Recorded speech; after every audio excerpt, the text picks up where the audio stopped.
네, 뉴스 토마토가 야심차게 준비한 코너입니다. 정치하는 언니들 장유미 더불어민주당 선대위 부대변인 전수미 선대위 대변인과 함께하겠습니다. 안녕하세요. 네, 안녕하세요. 네, 선대위 부대변인 네, 모시고 일하게. 같은 이런 너무 든든합니다. 네. 그럼 오늘 네. 두 분 대변인 부대변인과 함께 이 다양한 이야기들을 좀 나눠보도록 하겠습니다. 첫 번째 이슈는 윤 떠난 국민의힘입니다. 윤상현 국민의힘 의원이 윤석열 씨가 솔로몬 재판에 나온 어머니의 마음으로 당을 떠나기로 결정했다. 이렇게 전했습니다. 어떻게 들으셨어요? 저는 이렇게 얘기하면 안 된다고 생각합니다. 네, 당연하지만 깜짝 놀랐습니다. 국민에 솔로몬 대한, 재판에 네, 나온 어머니의 마음이라뇨? 이렇게 비유를 하더라고요. 그러니까 아이를 그냥 반으로 갈라라라고 했을 때 아이를 살리고 싶어하는 어머니의 심정으로 윤석열 전 대통령이 결단을 내린 거다라고 뭔가 대단한 뭐 구국의 결단인 양 포장하는데요. 국민의힘도 이래도 안 되고 윤석열 씨도 이러면 안 되는 거예요. 기본적으로 제명하는 게 맞는 겁니다. 출당 조치하는 게 맞는 거고요. 파면된 대통령이에요. 2017년도에 박근혜 전 대통령이 파면됐을 때 국민의힘에서 출당 조치했습니다. 그 정도의 민주성도 지금 가동이 되지 않고 있는 형국이에요. 탄핵 그냥 국민으로부터 외면받고 법원으로부터도 헌재로부터도 이거는 불법이라고 아주 위법하다고 반민주적이라고 국가폭력을 다시 상기시킨다고 마침표가 찍혔는데 어떻게 이런 조치를 하면서 국민에 대해서 사과 한마디 없습니까? 김문수 후보 뭐라 그랬습니까? 그 뜻을 받들어서 선거운동하겠다 그랬어요. 이거는 완전히 중도층을 포기하고 가는구나 이런 생각이 들었습니다. 와, 지금 국민의힘에서 나오는 워딩을 보면 정말 이 사람들이 본인의 그 책임을 알고는 있는가, 지금 조기 대선이 왜 일어나는지조차 깨닫지 못하고 있다라는 생각이 들거든요. 윤상현 의원이 이거를 솔로몬의 어머니와 비유한 것 자체가 저는 어불성설이다. 네. 아니, 솔로몬의 어머니는 자신의 아이를 지키려고 그런 결단을 내리신 거잖아요. 근데 윤석열 대통령은 뭐 계속 특검법 탄핵하고 속 터져 죽겠다, 나 못 살겠다. 본인 살려고 본인을 본인과 위해서 김건희를 네, 그러니까 아시지만 우리 300명의 국회의원이 있어요. 근데 거기에 그 본인들 국민의힘 의원들도 있을 거 아닙니까? 네. 거기에 군대를 보내서 총칼을 들이밀었잖아요. 그러니까 네. 본인 살려고 본인 사람들에게 총칼을 들이민 게 바로 윤석열이에요. 근데 어떻게 자기가 스스로 희생해서 누굴 살리려고 뭐 이렇게 솔로몬 어머니 하는 게 오히려 본인 살려고 본인 사람들 죽여왔던 게 윤석열이기 때문에 전혀 말도 안 되는 소리고, 그동안에 윤석열이 만든 사회적 갈등이나 분열이나 그런 그런 모든 것들이 다 본인 때문인데 지금 국민의힘이 이렇게 정말 보수 괴멸된다라고, 또 제 워딩도 아닙니다. 홍준표 전 대표 그렇게 말했잖아. 보수 괴멸했다. 그 윤석열 맨 처음에 초청했던 2명, 그 소개했던 그 2명 뭐시기 때문에 보수 다 괴멸한 거 아니냐고 그렇게 홍준표 전 대선 주자까지 말하고 있는 게 바로 국민의힘 현실인 거거든요. 그러니까 솔로몬의 어머니는 정말 말도 안 되는 거고, 오히려 보수를 괴멸시키러 온 민주당에서 파견한 엑스맨, 그렇게 말해도 되지 않나 저는 생각합니다.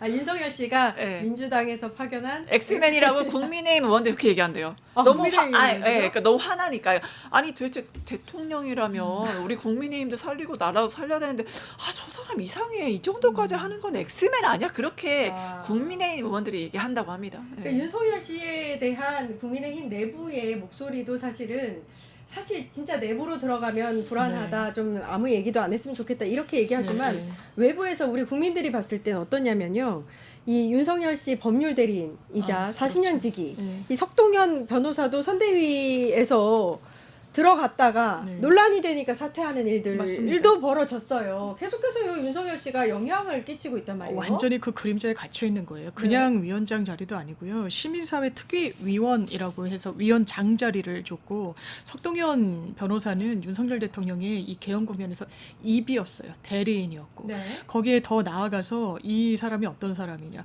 자유통일당의 비례 선순위 받아가지고 출마했었습니다. 네. 김문수 후보는 어떤 사람입니까? 자유통일당의 초대 대표였어요. 공동대표였었죠.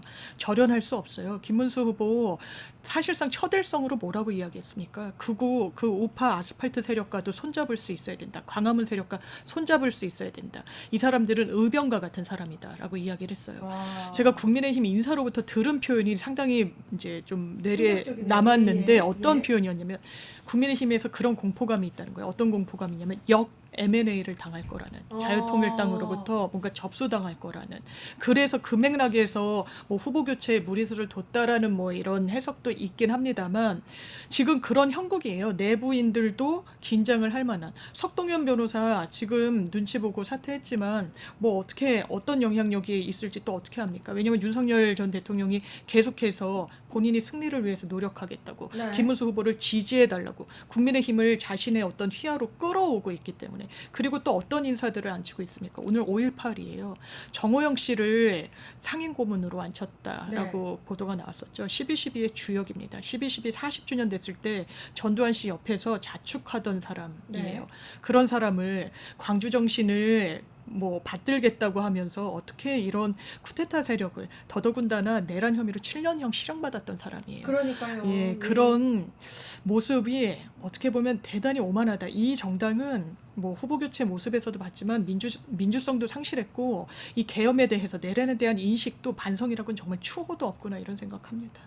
계엄에 대해서, 내란에 대해서 반성이라고는 추호도 없다, 이렇게 말씀하셨는데, 일단 석동현이나 정호영 같은 인사들이 자꾸 선대위에 들어오는 것 자체가 그 부분에 대한 반성이라든지 사죄할 마음이 전혀 없다고 느껴질 수밖에 없는 상황이에요. 그러니까 윤석열 대통령의 아바타 정당이 국민의힘이잖아요. 그러니까 윤석열 대통령의 인사 기준이 3개였어요. 검사, 지인, 유튜버. 이 3개를 다 충족시키는 바로 석동현이었거든요. 네. 같이 검사 공직 시절 많이 했죠. 서울대 같이 동문 출신이죠. 또 개인 보수 유튜버 채널 만들어서 황교안 그 권한대행 할 때부터 이거 부정선거론 계속 펼쳤던 사람이고, 계속 극단적인 좌우 갈라치기를 했던 유튜버가 바로 석동현이에요. 그래서 민주평통 사무총장 임명됐을 때도 굉장히 좌우 갈라치기 한 사람이 민주평화통일 자문회의, 네. 그러한 대통령 기구에 대해서 사무총장 한다고? 라고 엄청 비난이 있었거든요. 예. 이런 사람이 뭐 윤회 변호사를 하면서 만에 막말을 했잖아요. 헌법재판소 탄핵 결과가 나오자마자 이거에 대해서 수긍할 수 없다는 태도로 이제 발표를 했고, 그러니까 이 모든 좌우 갈라치기와 윤석열 대통령의 요건, 검사, 지인, 유튜버를 다 충족하는 사람이니까, 이런 사람을 계속 두면 어떻게 되냐? 국민의힘은 뭐 보수 괴멸이 아니라 그냥 이제 대한민국 역사에서 없어지는 그러한 순간까지 분명히 본인들이 위기감을 느꼈던 게 아닌가. 그러니까 한마디로 윤석열과 석동현 쓸 만큼 다 써먹고 선거에서 도움이 안 될 것 같으니까 이제서 버리는, 토사구팽시키는, 그러니까 한마디로 도마뱀에서 꼬리 자르고 우리는 이 사람들만 없으면 국민의힘 괜찮을 거, 자기 안위를 하는 거잖아요. 그러니까 네. 되게 치사하고 의리 없고 이렇게 꼬리 자르기로 날려버리려는, 필요 없으니까 그런 행태를 보이고 있는 근데 거죠. 선대위에 이름이 오르내렸다는 것 자체가 일단 국민의힘의 한계를 보여준다라고밖에 생각을 안 하고. 내란 정당이니까요. 그러니까요. 오늘 또 전해진 소식 중에 윤버지, 김계리 변호사가 국힘에 입당한다는 그렇죠. 소식이 전해졌어요. 그러면서 지금은 김문수의 시간이다, 그가 주인공이다, 그동안에 검증된 능력과 앞으로의 비전 공약, 턱걸이 능력까지 알려야 할 것들이 많다라고 이야기를 했습니다. 어떻게 보셨어요? 아마 국민의힘은 속으로는 좀 난감할 거예요. 예? 그러니까 이분은 저는 변호사로서도 너무 부적절했다고 생각해요. 사실 헌재에서 저는 개몽되었습니다를 자신의 어쨌든 의뢰인이잖아요. 당사자를 파면되지 않도록 하는 그 직업 윤리를 갖고 해야 되는데 자기 얘기라는 거예요. 자기 정치를. 이 재판정을 어떻게 보면 대단히 저는 오염시켰다라는 인상을 좀 지우기가 어렵고, 네. 그 연장선상에서 어떤 정치적인 행보와 행위를 했습니까? 윤석열을 중심에 둔 이 정당을 만들겠다라고 하면서 또 한바탕 난리가 났었어요. 언론인들한테 동의도 구하지 않고 방에 잔뜩 이 초대를 해서는 흐지부지 됐는데, 어쨌든 이 사람은 이 윤석열의 대리연이었다는 하나의 이 꼬리표를 본인의 정치적 자산으로 인식하고 있는 것 같습니다. 대단한 착각이에요. 네. 지금 국면에서 윤석열 전 대통령이 어쨌든 김문수 후보를 지지하겠다라고 공식 선언하니까 그 연장선상에서 국민의힘에서 본인의 대선 국면에 롤이 있지 않을까라고 생각하는 것 같아요. 그러니까 나 김문수를 알리러 나왔다라고 해요. 무슨 연결고리가 있습니까? 무슨 이념과 관련해서 본인이 이 후보를 지지하겠다는 생각을 했습니까? 그냥 아주 공학적으로 생각하는 거예요. 정치공학적으로. 이렇게 판단해서 저렇게 하면 내가 나중에 뭐 요리조리 이득을 정치적으로 얻게 되지 않겠느냐라는 게, 이게 보이는 행보를 일단 한다. 그러면 국민의힘에는 최소한 모든 정치인들이 자기 그냥 행보를 하니까요. 그런데 그게 국민의힘에 도움이 될 것인가? 아니요. 이 사람은 기본적으로 이 윤석열 대통령의 단순한 대리인을 떠나서 이제는 정치적 대리인까지 사실 자처했던 사람이에요. 네. 예, 창당까지 하겠다고 했으니까. 네. 국민의힘은 어쨌든 막 오락가락하지만 윤석열 씨로부터 좀 벗어나려고 그러니까 부랴부랴 TV 토론 앞두고 탈당을 하니 출당을 하니 난리를 치다가 어쨌든 잦은 탈당으로 마침표를 찍혔단 말이에요. 네. 이런 국면에 다시금 윤석열의 그림자가 확 들어오면서 자기 프로모션을 한다. 이거는 그냥 패착 중에 패착이라고 생각합니다. 패착 중에 패착이다. 자기 정치하려고 국민의힘에 입당한 거다. 이렇게 분석을 해주셨는데 변호사님 어떻게 들으셨어요? 저는 대변인님의 그 말씀에 100% 동감하고요. 네. 여기서 또 하나의 좀 업무가 좀 있다고 봐요. 보세요. 왜 본인은 12.3 내란으로 개몽이 됐다고 했어요? 그죠?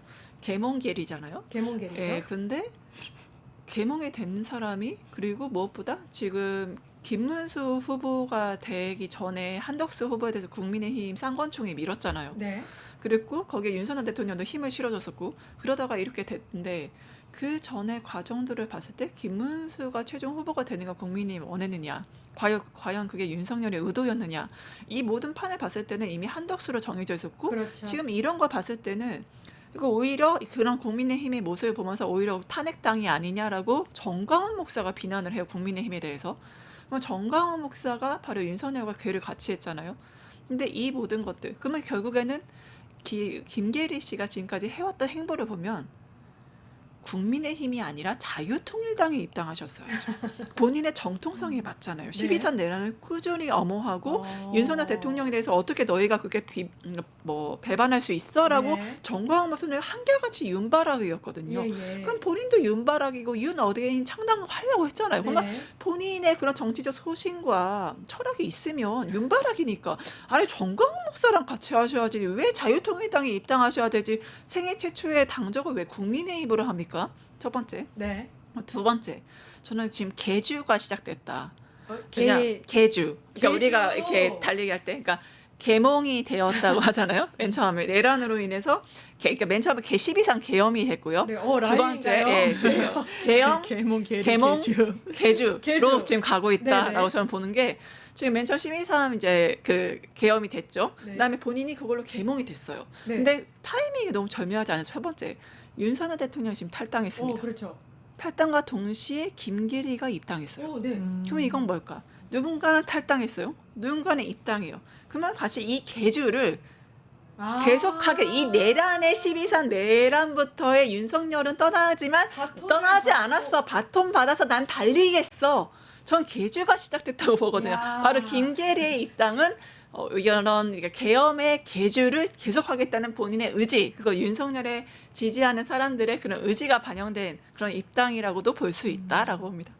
개주까지 네. 굉장히 쏙쏙 들어오는 네. 설명인데 저는 그 설명 중에서 자유통일당에 입당하지 그랬느냐라는 말씀이 굉장히 또 와닿았는데 네. 근데 이분이 또 오늘 김계리 변호사가 네. 자유통일당 이야기를 했어요. 네. 김문수 후보가 정광훈 목사의 자유통일당과 관계 있다는 한동훈 전 대표 등의 주장을 저지하기 네, 위해서 네. 국힘에 왔다. 맞아요. 이건 또 무슨 주장인가요? 그러니까 저도 이제 전수미 변호사님 말씀 들으면서 드는 게 이게 네. 개주, 그러니까 이어달리기로 보이죠. 윤석열이 나간 자리에 이제 김계리라는 대리인이 들어왔는데 그러네요. 어떻게 보면 정치적 알박기로도 보이고요. 아. 그러니까 목표는 왜냐하면 후보 교체를 하려고 엄청 무리수를 둘 때 여러 정치적 요인이 있었는데 한동훈 계에서는 우리를 축출하려고 이제 무리수를 김문수로 하면서 근데 김문수도 나중에 말을 안 들으니까 한덕수로 바꾸려고 이렇게 좀 그렇죠. 무리수를 뒀다라는 평가를 하는데 한동훈이라는 이 세 글자를 국민의힘의 이른바 친윤 그룹은 정말 어떻게 보면 너무너무 싫어해요. 정말 지금 사석에서는 상당히 이제 좀 험하게 이야기할 정도로 이제 평가절하하고 이러는데 그러면 한동훈 대표가 지금 뭐 같이 유세에 나서겠다고도 하고 부산을 시작으로 해가지고 여러 이제 행보를 하겠다고 하는 게 이게 당권을 도전하기 위한 하나의 이제 또 출발점에 섰다라고 읽히고 있는 부분이 있으니까 그걸 어떻게든 폄훼하고 주저앉히고 이러기 위해서는 또 너무 급이 높은 사람은 필요 없습니다. 오히려 상대방보단 급이 좀 낮아야 더 왜냐면 같이 싸울 수가 없잖아요. 이것도 전략이군요. 저는 그래서 김계리 변호사는 어떻게 보면은 이게 누군가의 하명인지 아니면 본인의 결단인지는 알 수 없습니다만 행보는 비교적 뚜렷이 것이 예측이 되는 거야. 아, 나 한동훈 잡으러 왔소이다. 친윤과 같이 결합하면서 지금부터도 사실상의 첫 일성은 나 저지하러 들어왔다. 너 이런 주장 정말 과대망상 같은 주장 입에서 앞으로 내뱉지 말아라라는 취지로 저격하고 또 얼마나 입이 겁니까? 우리가 육성으로 확인을 했잖아요. 아마 좀 볼썽사나운 제2라운드가 장예찬 씨도 다시 제2 복당하기도 했고 예, 다 이런 여러 포석이 있는 것 같습니다. 근데 되게 한동훈 신기한 게 그러면은 이재명 후보를 잡기 위해서 아. 온 게 아니라 그 당 내부에 있는 누군가를 잡기 그래 위해서 보이죠. 왔다라고도 해석하신 건데 네. 어떻게 보셨어요, 이 멘트? 아니 뭐 계몽이 되신 분이니까요. 뭔들 예. 못하시겠습니까? 그래서 저는 사실 이게 저희가 김상욱 의원님과 이재명 대표님의 만남 정말 익산에서 이렇게 만남 많이 회자가 됐잖아요. 국민의힘 의원인데 이런 말을 했어요. 오히려 민주당이 진짜 보수 정당 같다. 원리, 원칙, 그 소신이 있고 그거를 그대로 지키려고 한다. 오히려 민주당이야말로 그런 원리와 원칙이 있는 당이다. 그 말은 반대로 하면 뭘까요? 국민의힘은 원리와 원칙이 없다는 없다. 거죠. 이거 사실 당이 누군가를 받아들이냐, 어떤 인사와 함께하느냐가 그 당의 성격과 정체성과 그 미래 방향을 보여줘요. 그리고 얼마나 망가졌는지도 보여지거든요. 네. 지금 민주당은 김상욱 의원 정말 소신 발언하고 철학이 있고 용기 있는 사람 받아들였잖아요. 지금 누구 받았습니까? 김계리 받고. 그러니까 비교돼요. 영입 인사들이 그러니까요. 사실 많이 비교되는 상황이긴 해요. 그러니까 이런 사람들을 영입 김계리가 지금 들어왔다. 이 자체가 정말 중도 보수 진짜 찐 보수 뭐 조갑재 뭐 네. 논설위원회 정규재 의원분들이 와 김계리를 영입해서 역시 국민의힘 다시 살아나는구나. 이제 제대로 하겠다라고 과연 건전한 보수 생각이 있는 보수가 그런 판단을 하실까요? 그러니까 국민의힘의 진짜 보수는 죽었다는 거. 김계리를 받았다는 건 정말 국어로 그리고 무엇보다 김계리 씨 욕설파문 너무 유명하죠. 모두 속등한 들어서. 변호사라던가 너무 리얼하잖아요. 근데 그렇게 욕설파면 얼마나 당내에서 갈등이 심각한지를 보여주기도 하지만 그 정도 수준의 사람을 영입했다는 자체가 이게 지금 국민의힘의 현실이고 이게 대한민국 집권 여당의 현실이다. 보여주는 좌표다라고 할 수 있을 것 같습니다. 네, 계엄, 계몽, 계주. 이게 오늘 그러네요. 네. 그렇습니다. 남을 것 같습니다. 자, 김계리가 한동훈 잡으러 왔다 이렇게 이야기를 했고요. 한동훈 전 대표는 본격적으로 움직이기 시작했습니다. 언론에 따르면 오는 20일부터 부산에서 전국 투어를 계획 중이다. 부산을 시작으로 이렇게 이야기를 했다고 하는데요. 다만 김문수 후보하고는 네. 같이 하지 않겠다. 네, 네. 동선이 겹치진 않을 거다. 네. 뭔가 이것도 좀 의미심장합니다. 그러니까요. 어떻게 보셨어요? 그러니까 이제 기시감이 드는 장면은 예전에 국민의힘의 전신에서 자유한국당인가 이명박 후보랑 박근혜 후보가 엄청나게 싸웠습니다. 제가 그때 네네. 이제 출입 기자였는데 진짜 기자들 보면은 이게 그 이명박 마크맨과 박근혜 마크맨이 있잖아요. 네네.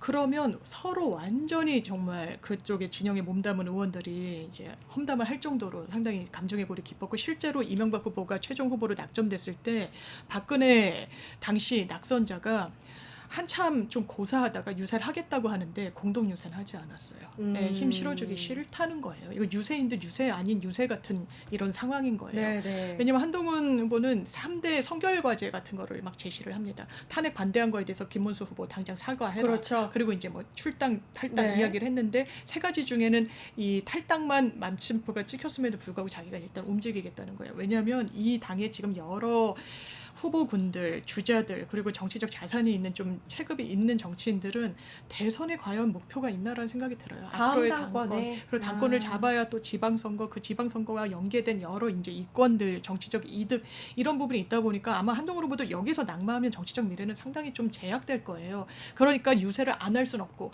또 국민의힘 분위기에서는 다시금 이 사람을 본다라고 할 때 그 안철수 의원이라고 하더라고요. 안철수 의원이 상당히 열심히 하고 있다는 거예요. 어쨌든 현장에서 유세로. 그런가요? 그래서 네. 당원들이 안철수는 이렇게 열심히 뛰는데 뭐야 한동훈 뭐 이런다는 거예요. 그러니까 여기서 주춤하고 가만히 있을 수는 없겠는데 내가 뱉은 말도 있고 계엄에 대해서 그렇게 자기는 분명한 메시지를 냈었다는 게 그래도 자산이라고 생각을 하고 있고 어쨌든 외연을 넓힐 수 있다고 생각하는 상황에서 그냥 김문수의 손을 좋은 게 좋다고 받아주기는 어려운 거예요. 자기 정치적 이런 좀 자산이 깎인다고도 생각하고 그러니까 어물쩍 타협하면서 본인의 그냥 정치를 하겠다고 그냥 본인의 어떤 또 이 정치적 행보 속에서 전국을 돌겠다는 걸로 그냥 읽힙니다. 그러니까 지금 이제 유권자들을 이때가 기회다. 만나서 본인을 좀 홍보하겠다. 이렇게 보신다는 그런 거잖아요. 측면이죠. 변호사님 어떻게 보셨어요? 네, 저도 말씀에 100% 공감합니다. 그래서 참 그 정치는 특히 정치 메시지는 타이밍이거든요. 보세요. 첫 번째. 지금 윤석열, 그러니까 한동훈이 누굽니까? 바로 윤석열의 최측근이었죠. 그래서 윤석열을 아바타라고 불렸던 사람이에요. 그다음 12.3 개헌부터 이제 다른 그거 보여줬고, 그래서 배신자 이미지가 지켰죠. 그 당내 네. 국민의힘 내에서. 그래서 결국에는 최종 후보까지 되지 못했습니다. 네. 그런데 타이밍 첫 번째, 윤석열 대통령이 탈당하자 정치적 행보 시작했다. 어. 그러니까 윤석열이 있는 국민의힘 안에서는 본인이 어떠한 이미지나 메시지라던가 행보를 보이기 싫었던 거예요. 네. 윤석열이 탈당하자 본인이 정치 행보를 시작했잖아요. 네. 이거 자체가 사람들에게 국민의힘 지지자들에게 주는 메시지예요. 내가 아. 이번에 최종 후보는 되지 못했지만 네. 나는 윤석열과 달라. 나는 아. 윤석열 아바타가 아니고 윤석열 최측근이 아니고 이제는 윤석열의 그늘에서 완벽히 벗어나서 본인만의 정치 행보, 무엇보다 두 번째는 차기 대선 그 후보로서의 이번은 아니지만 그 행보를 시작한 거죠. 그렇기 때문에 하지만 여러분 아시지만 제일 중요한 건 원팀이잖아요. 근데 국민의 힘이에요. 네. 이러나 저러나. 네, 국민의힘인데 지금 김문수와 전혀 다른 노선으로 다닌다는 건 네. 스스로가 나 원팀 아니야. 나 김문수와 한해 아니야. 아. 나는 국민의힘 차기 대선 주자로서 지금 다니는 거지. 지금의 김문수가 있는 윤석열 잔당 세력이 있는 그런 그 국민의힘과 나는 격이 달라라고 하면서 윤석열 탈당하자마자 본인만의 자기의 차기 대선에 대한 준비로서 아. 저는 지금 머리 좋은 사람이잖아요. 엄청 전략적이네요. 네, 그러면. 그러니까 자기 정치하는 거예요, 철저하게. 이거는 별대로 김문수로 도와주거나 국민의힘의 승리를 이끌려는 전략이 절대로 아닙니다. 자기 정치입니다. 어쩐지 이 유튜버로서 네. 또 새로운 꿈을 꾸실 때부터 기타 알아봤는데. 치고 그게 그쪽 선거라 뭔 상관이에요? 기타 치면서 하는 모습이. 그렇죠, 그렇죠. 네. 그럼 당원 모집하겠다 하는 것도 사실 자기 당원 모집하는 네, 거예요. 지금 차기 이번 대선 말고 차기 대선의 대선 주자로서 네. 자기가 나가려고 준비하고 이미 시작한 거예요. 아, 그런가 하면 홍전시장을 잡으러 네. 김대식, 유상범 의원 이런 분들이 하와이로 오늘 밤 출국을 한다고 합니다. 홍전시장을 설득하는 게 대선에 국민의힘에 도움이 과연 될 것인가, 또 설득이 될 것인가 라는 그렇죠. 부분에 대해서 많은 분들이 예, 의문을 예. 갖고 계세요. 만약에 설득이 된다면 그래도 효과가 아주 없진 않을 텐데 과연 설득이 될 것인가. 일단 홍준표 전 시장을 지지했던 홍사모 뭐 이런 세력들이 이재명 후보 지지를 선언하기도 했고, 또 홍준표 시장이 저는 이 국면에서 국민의힘 내부에서 나오는 쓴소리 중에 제일 마음에 공감이 많이 됐었어요. 이를테면 이런 거예요. 너네 친윤 세력이 김문수를 사실상 낙점한 거 아니냐. 말 잘 네. 들을 것 같으니까. 그러니까 거기에 부응해가지고 한덕수랑 단일화하겠다고 되치기를 당한 건데, 왜냐면 안 하려고 했던 걸로 보이니까요. 네. 결과적으로는.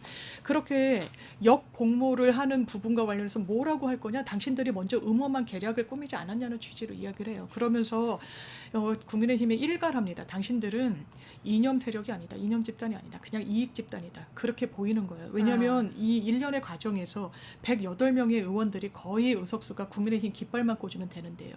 대선에서 크게 이기고 지는 게 최소한 자신의 정치적 미래와는 매우 연동돼 있다고 맞네요. 보여지지 않아요. 예, 예. 그러니까 나는 대선은 모르겠고 대선은 뭐 지더라도 나 다음 차차기 지방선거와 당권 여기서 내 정치적 기득권을 이어나가겠다는 동인이 훨씬 강력하게 작용할 수밖에 없어요. 영남 자민련이라는 그런 어떻게 보면 멸칭이 이 맥락에서 나오는 거예요. 예. 이걸 누가 일갈한 겁니까? 당신들은 그냥 이익 집단이다라고. 이거 거의 기업 수준인 거죠. 그냥 돈만 되면 다 하는 거의 그런 수준인 건데 정치가 최소한 그래서는 안 되잖아요. 그렇죠. 그렇게까지 당에 대해서 정말 본인 우물에 침을 뱉고 갔는데 다시 발 담글 수 있겠습니까? 정계 은퇴라는 것도 딱 잘라서 다시 수정하더라고요. 나 국민의힘으로부터의 정계 은퇴다. 그만큼 정 떨어졌다. 이렇게 네. 이야기까지 했잖아요. 네. 그런데 하와이를 가는 게 어떻게 보면 좀 우스꽝스러워 보이죠. 하와이는 대표적인 휴양지고 안 가겠다고 하는데 여러 명이 또 가서 읍소를 하겠다는데 과연 읍소를 하겠다는 건지 휴가를 즐기겠다는 건지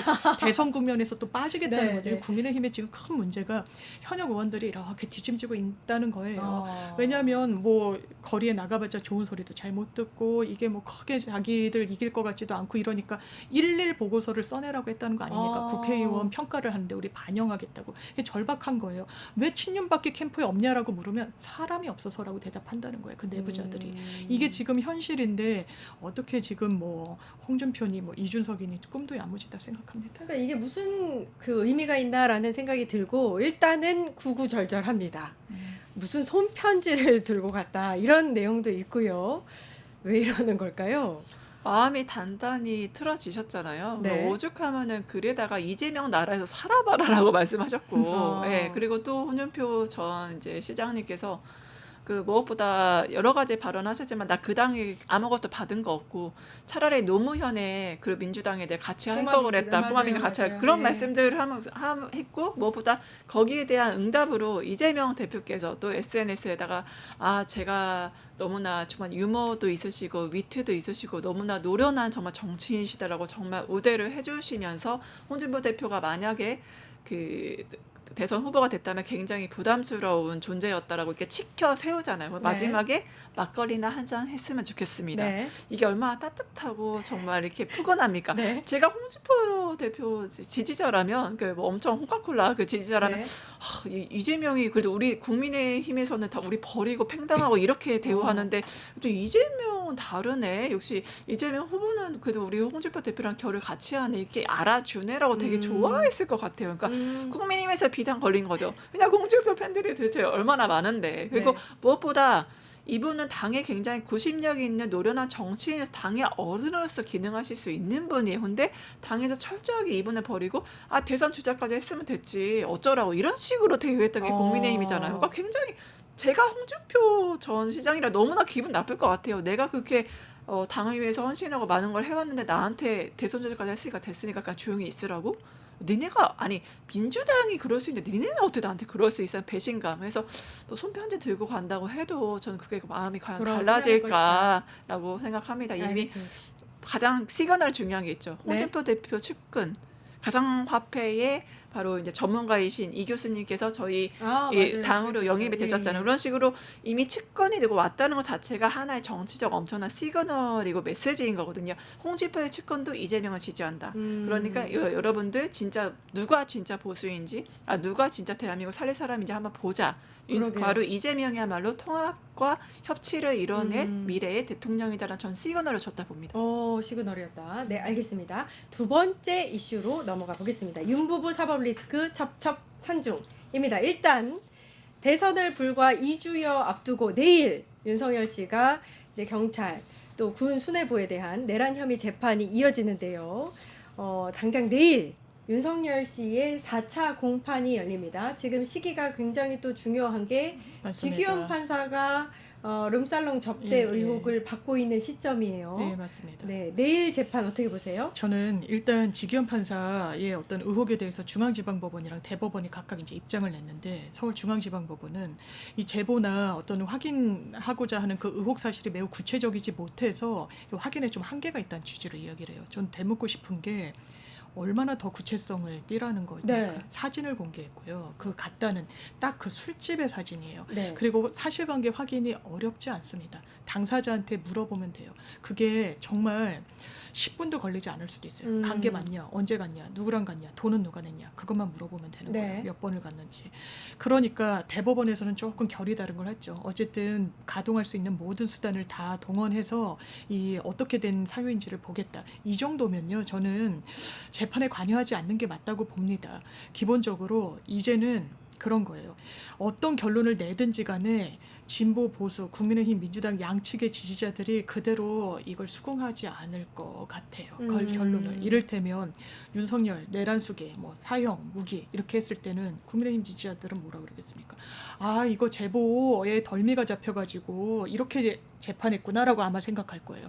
반대로 윤석열 뭐 수사권이 없다 어쩌고 저쩌고 또 이 시간 대 시간으로 풀어줬던 것처럼 만약에 무죄 방면 시켜준다. 그럼 또 뭐라고 생각하겠습니까? 아, 이거 술자리 사실이어가지고 덜미 잡혀가지고 또 이렇게 이상한 재판을 했구나. 이거는 이제 본인의 어떤 이런 의혹으로 인해서 재판의 이 수용성을 상당히 낮춰버렸어요. 이거 사법부가 이거를 사전 정지 작업을 하지 않고 그대로 아, 그냥 뭐 실체가 어떻게 되는지 한번 파악해 볼 테니까 그때까지는 알아서 재판하세요라고 하면서 맡기는 게 전 개인적으로 상당히 맞는지 의문이 좀 들어서요. 재판 배제를 하는 수순으로 이제 가야 되지 않나라는 생각이 듭니다. 그러니까 이런 의혹 자체가 사법부의 신뢰를 모두 무너뜨리는 것이다라고 분석을 해주신 거예요. 그럴 수밖에 없는 게 룸살롱에서 접대를 받은 판사가 내란이라는 굉장히 중대한 범죄에 대한 재판을 한다? 여기에 대해서 국민이 얼마나 납득을 하시겠습니까? 특히 두 가지가 좀 그 의혹이 제기되고 있어요. 이거는 뭐 원래 법조계 원래 오래전부터 했던 건데요. 그러니까 판사가 판결을 할 때 첫 번째 판사가 판결을 할 때 법대로 하는 게 아니라 판사 맘대로 한다. 첫 번째.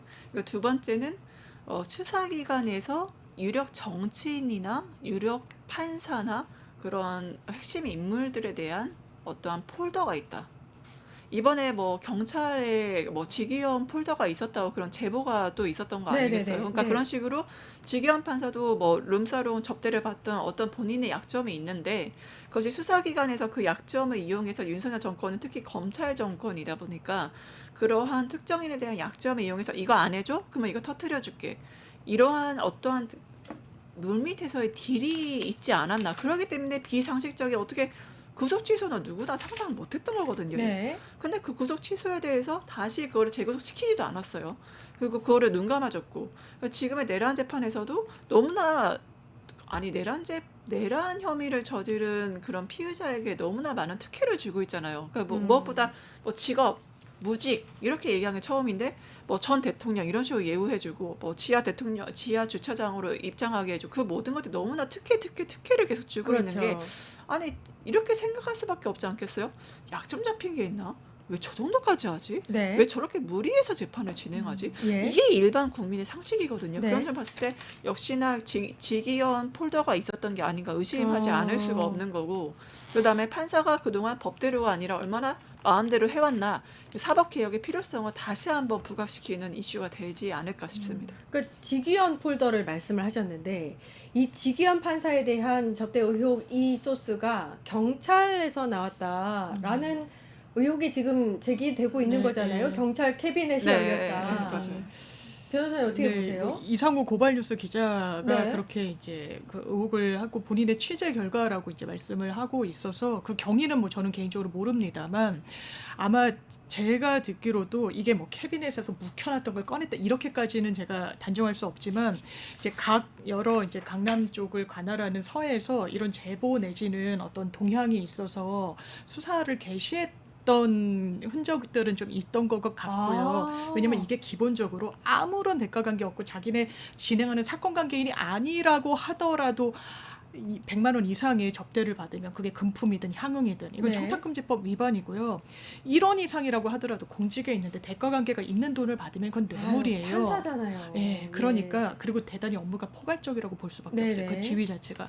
그러니까 아마 수사기관에서도 뭔가 좀 움직임이 없진 않았던 것 같으니까 그 연장선상에서 이게 뭐 검찰 캐비넷이다라고 얘기했다가 아니다 뭐 경찰이다 이런 이야기가 나오고 있는데 이건 당연하지만 이미 뭐 공수처의 고발 조치가 시민 이제 단체로부터 들어가기도 해서 수사로도 불거지겠지만 일단 민주당에서는 그런 표현을 썼잖아요. 사법부가 자정 기능이 분명히 있을 거고 대법원에서도 독립된 윤리감사관이 있으니 거기서 정말 국민이 납득할 수 있게 어떤 확인 절차를 거쳤고 확인 절차를 거친 결과 어떤 결론에 다다랐다는 걸 정말 빨리 내야지 안 그러면 사법불신 이미 본인들이 좀 초래한 부분이 있는데 더 그 부분이 심화될 겁니다. 지금 이제 나오고 있는 의혹이 원래 지금 나올 의혹이 아니고 경찰에서는 3개월 전에 업소 단속을 하다 이걸 알아냈다라는 얘기가 나온 거란 말이에요. 그렇죠? 근데 당에서 제보받은 사진은 뭐 작년 8월의 사진이라고 하거든요. 그래서 이미 사실 당에서는 오래전부터 계엄에 대한 계속 제보를 받아왔는데 그 계엄 시기 그래서 김민석 최고위원이 계속 계엄에 대해서 얘기했을 때 다들 뭐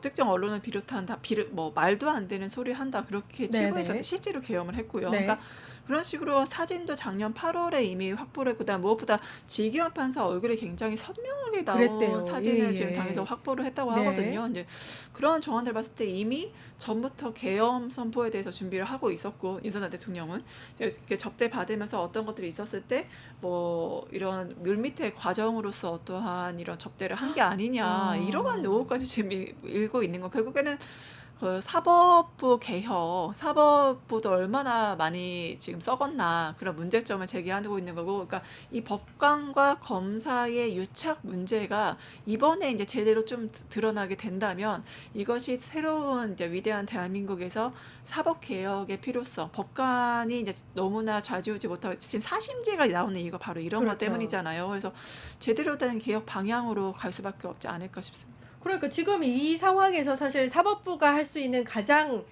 첫 번째 일은 지기현 판사를 이번 내란 혐의 재판에서 제외시키는 거거든요. 네, 맞습니다. 아니, 가장 중요한 건 제가 보기에는 제외시키는 중요하지만 그 전에 네. 그 해당 법원과 지기현 판사 본인의 입장 표명, 어. 분명히 국민들에게 이거는 굉장한 그 심려를 끼쳐드린 거기 때문에 지기현 판사 당사자가 이게 본인이 어떠한 경위로 이런 의혹을 받게 됐고, 이거 뭐 사실관계가 있으면 이거에 대해서 사실 갔었다, 뭐 안 갔었다, 이런 걸 얘기를 한다거나, 그러니까 이런 의혹들에 대해서 그냥 의혹으로 끝내지 말고 이게 맞다 아니다를 얘기를 해서 국민의 알 권리도 충족시켜야 되고, 법관으로서의 품위와 그런 격이 있어요. 그러니까 품위 유지를 하는 그런 법관으로서의 그 위치가 있기 때문에 분명히 사실에 대한 해명, 그 의혹에 대한 해명, 그리고 거기에 이게 사실이든 아니든 국민들에게 굉장한 우려와 사법부에 대한 불신을 야기한 이 모든 자신의 책임, 이런 것들을 저는 대국민 사과를 분명히 해야 된다, 그거부터 봅니다. 지기현 판사가 본인의 입장부터 밝혀야 된다. 사실인지 아닌지. 또 사법부는 이에 대한 명확한 조사가 필요하다. 이런 말씀을 네. 해주셨고요. 어떻게 보세요? 너무 공감이 되고요. 일단 뭐 본인도 이미 수사 선상에 또 오른 것 같고, 네. 지금 뭐 고발도 들어갔으니까 사법부가 어떻게 나오는지 한번 볼 겁니다. 그리고 국민의힘에서는 민주당의 사법개혁 공약을 굉장히 뭐 이 연장선상에서 계속 이야기를 하는데 전혀 그렇지 않아요. 왜냐하면 뭐 이재명 맞춤법이냐 위인설법이냐라고 이야기를 합니다만, 기본적으로 시라크 대통령 프랑스 사례에서도 파리 시장 당시에 뭐 여러 이슈로 재판을 받았는데 대통령 되면서 다 중단됐어요. 근데 어떻게 하려고 합니까? 지금 아마 대선에서 승리하게 되면 아주 집권 초반부터 흔들려고 할 거예요. 이 재판을 가지고. 네. 그러니까 법적으로 마무리할 필요가 분명히 있는 거고, 그리고 대법원은 어떻게 했습니까? 기록도 안 읽었다, 안 읽어도 된다, 관행이다. 이게 사람이 적어서 그렇다는 거 국민들 즉각적으로 아는데 그걸 그대로 두고 간다? 이게 진짜 사법 시스템을 오히려 퇴행시키는 거겠죠. 네. 자, 윤석열 씨는 이런 상황이고, 김건희 씨에 대한 여러 가지 의혹도 있습니다. 그 중에서 명품 목걸이를 전달했다는 의혹에 대해서는 일단 건진법사 전성배 씨를 추가로 소환을 하기로 했는데, 이게 이제 지난 3일에 이어서 보름 만입니다. 너무 맞습니다. 보름 동안 그러니까 아무것도 안 하고 있었던 거라고도 볼 수 있는데 어떻게 보셨어요? 그 사이에 이제 보도 내용을 보면, 왜냐하면 그 통일교 2인자가 건넸다는 게 그라프 6천만 원짜리, 뭐 네. 6천만 원이 더 넘는다고 하는데, 네. 그 목걸이, 샤넬백, 천수삼 뭐 이런 거라는 거예요. 근데 집에서 천수삼, 샤넬백 뭐 이런 게 안 나왔다는 거고, 그러니까 아마 건진이라는 사람을 다시 불러서 그 행방을 쫓을 텐데, 그 사이에 샤넬 본사 그 한국 그 사를 압수수색했다는 예. 거잖아요. 왜냐하면 제가 정확히는 잘 몰라도 명품 같은 경우 시리얼 넘버 같은 게 있어서 아. 어디로 흘러 들어갔는지를 좀 추적이 가능하다라고 하고, 그럼 지금 건진 폰이라는 하는 법사폰에서 어떤 것들이 지금 나오고 있느냐? JTBC 단독 보도 같은 걸 보면요, 이런 거예요. 처음에 나토 순방 갈 때 6천만 원 이때는 또 다른 목걸이에요. 그걸 네. 빌렸다고 하니까 제가 드릴게요라고 하면서 줬는데 뭔가 잘 안 됐고, 이 윤모 씨라는 2인자가 건진한테 이런 문자를 보내요. 그 김건희가 잘 받았다고 하더라. 라고 하면 건진이 네. 알았다 이렇게 화답해요. 그러다가 네. 캄보디아에 뭔가 이제 선을 대려고 했던 것 같고, 그 이후에 실제로 캄보디아로 가고 ODA가 2배 정도로 떠요. 그 예산이 몇 천억 단위로. 그런 부분과 관련해서 근데 나중에 본인이 원하는 대로 안 되니까 돌려달라고 막 합니다. 이거 김건희 씨 지금 자기 안 나가겠다고 버틸 때가 아니에요. 네. 빨리 조사받아야 됩니다. 이렇게 실체가 드러났는데도 검찰이 뒷짐지면서 알았다고 할 이게 개재입니까? 그러니까 여러 가지 증거물들이 나오면서 정황상 받았을 것으로 보이는 개연성이 확보가 된 상태이고, 압수수색, 이제 아까 샤넬 코리아 압수수색도 진행이 됐습니다. 김건희 씨가 2차 검찰 출석 요구에 응할 것인가도 많은 관심사예요. 어떻게 보세요? 결국에는 뭐 체포 영장이 발부되고 지속적으로 한다면 그거는 이제 응할 수밖에 없는 것일 거고요. 그 전까지는 그냥 아무래도 임의 출석이기 때문에 본인이 출석을 안 하려고 최대한 버틸 만큼 버티지 않으니까 이것도 사실 2주 만에 지금 계속 지속되고 있는 거 관련 수사가 그러니까 최대한 문객이 무엇보다 본인이 지금 드러나지 않는 게 좋겠다. 왜냐하면 대선에 뭐 영향을 줄 수 있다. 핑계를 이런 말도 안 댔죠. 되는 핑계를 예. 대고 있는 상황인데 이거에 대해서 분명히 이제는 민간인이잖아요. 그러니까 대통령 영부인 신분에서의 그 모든 그런 것들이 없어졌으니까 민간인으로서 법 앞에 평등하게 사실 다른 사람 같았으면 이미 체포영장 나왔고 이미 잡혀갔어요. 네. 근데 버티고 있는 거는 뭐 전직 대통령의 와이프라는 이유만으로 이런 거니까 철저히 법대로 진행을 해야 된다고 보고 지금 대선 초창기부터 건진법사의 뭐 자녀가 뭐 캠프에 들어갔다거나 뭐 모든 이 결국엔 정치와 무속에 관련된 이 말도 안 되는 끄이없는 의혹들을 이번 기회에 좀 정리를 했으면 좋겠다 싶습니다. 명태균 의혹도 있어요. 네, 맞습니다. 이 부분에 대해서도 이제 소환 조사를 할 텐데 응하지 않을 가능성이 높죠. 그래 보이죠. 그러니까 좀 뭐 강제 수사 방안을 만지작거린다라고 언론에는 뭐 하는데 그렇게 엄풀할 때가 아니고요. 그럼 체포영장을 발부받으면 되는 거예요. 네. 공정과 상식을 그 누구보다 외쳤던 게 김건희 씨의 남편이었습니다. 검찰도 그걸 잘 알고 있을 거 아니에요. 지금 국면에서 이 수사를 지체하는 게 얼마나 국민들 눈높이에 안 맞을 거라는 본인들이 잘 알 거라고 생각하고 지금 의혹이 한두 가지가 아니에요. 도이치모터스도 이 중앙지검 못 믿겠으니까 고검에서 본인들이 하겠다고 하는 거 아닙니까? 네. 그리고 중앙지검에는 지금 명태균 씨와 관련해서도 육성이 나왔어요.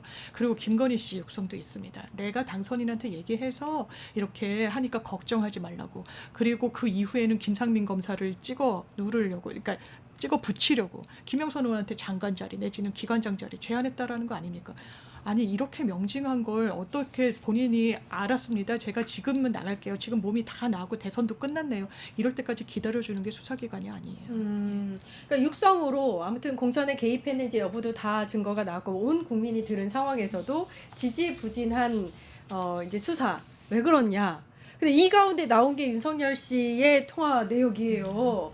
이 김건희 씨 관련 수사 내용이 불거질 때마다 박성재 법무부 장관하고 수차례 통화했던 거 아닙니까? 어떻게 보셨어요? 역시 윤석열은 우리가 상상하는 거를 다 뛰어넘는 사람 같아. 상상을 뛰어넘는 사람 대단한 사람인 것 같아요. 그래서 아니 상식적으로 네. 이제 본인이 이제 검찰총장 출신 대통령 후보가 그러니까 장관과 수사가 진행되고 있는데 수시로 이제 통화를 하면서 특히 자기 와이프 관련 수사 진행할 때 법무부 장관과 수시로 통화한다. 이거는 둘 사이가 뭐 어떻다라고 뭐 친인척 관계나 뭐 모든 걸 이렇게 뒤져보지 않더라도 법무부 장관에게 이게 수시로 자기 와이프 수사에 대해서 얘기하는 것 자체가 일반 장관이랑 그거 못 버텨요. 그게 무언의 짓이잖아. 야, 그냥 무마해. 덮어. 지금 뭐 하는 거야? 왜 자꾸 언론에 나와? 내 와이프 심기 왜 건드리는데 알아서 디스턴스 처리하라고라는 그런 무언의 압박을 계속 줬다는 점에서 뭐 시기라던가 통화 자체가 굉장히 명확하다는 점에서 이거는 말도 안 되는 이제 개입을 했다. 공천 개입뿐만 아니라 이제 수사 개입까지 했다. 그렇게 봅니다. 대통령 신분으로 참모와 통화한 것이다. 네, 이렇게 변명을 네. 했습니다. 그런데 지금 이제 변호사님께서 말씀하신 대로 그 시기마다 통화를 했는데 조사 열심히 해라라고 할 수는 없고 그렇죠? 그러니까요. 네. 그 시점이 문제인데요. 일단 그때 이원석 검찰총장이 좀 반기를 들었을 때예요. 네, 그러면서 그쵸. 이거 특별수사팀 꾸리겠다. 이거 네, 한번 들여다보겠다라고 맞아요. 하니까 박성재 장관한테 막 전화를 4차례 정도 한 거예요.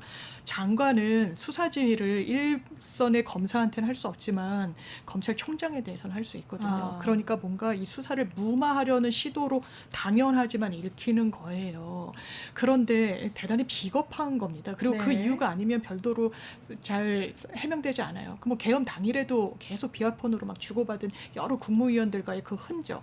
그러니까 궁극적으로 이 부분 지금 많이 놓치긴 했습니다만 이걸 정확하게 알기 위해서 또 상대방이 일반 폰, 또 대통령이 비화폰 이럴 때는 이게 서버에 남아야지만 뭐 확인이 가능하다고 하니까 빨리 서버 압수수색 해가지고 정확한 정보들을 확보해야 되고요. 윤석열 씨에 대해서는 한 번 더 혐의가 추가된 거죠. 이거 여기에 대해서 무슨 관여, 무슨 어떤 수사에 개입을 하려고 했는지 본인의 육성으로 설명해야 될 날이 올 겁니다. 알겠습니다. 자, 정치하는 언니들 장윤미 더불어민주당 선대위 부대변인, 전수미 더불어민주당 선대위 대변인과 함께 이야기 나눠봤습니다. 감사합니다. 고맙습니다. 감사합니다. 네, 광주에서 있었던 타이어 공장의 화재가 아직까지 좀 이어지고 있는 것 같습니다. 특히 주변 시민분들의 피해가 이어지고 있는데요. 빠른 화재 진압과 함께 피해를 보고 계신 시민분들에 대한 조치도 좀 있어야 될 것 같다라는 생각이 듭니다. 자, 저희는 내일 오후 4시 50분에 또다시 끝장 뉴스로 찾아뵙도록 하겠습니다. 감사합니다. 고맙습니다. 뉴스토마토가 12.3 내란을 막아낸 시민영웅 1000명 찾기 프로젝트를 진행합니다. 내란을 막고 탄핵 소추를 이뤄낸 시민영웅 1000명을 찾아내 대한민국 민주주의의 역사로 기록하고 시상의 본보기로 삼음으로써 민주주의를 더 널리 확산하기 위한 프로젝트입니다. 이 과정에 직접 참여했거나 참여자를 추천해 주실 분들은 우측 제보하기 QR코드나 RMA일로 추천 및 제보해 주세요. 많은 참여 바랍니다. 뉴스토마토와 함께해 주실 분들을 기다립니다.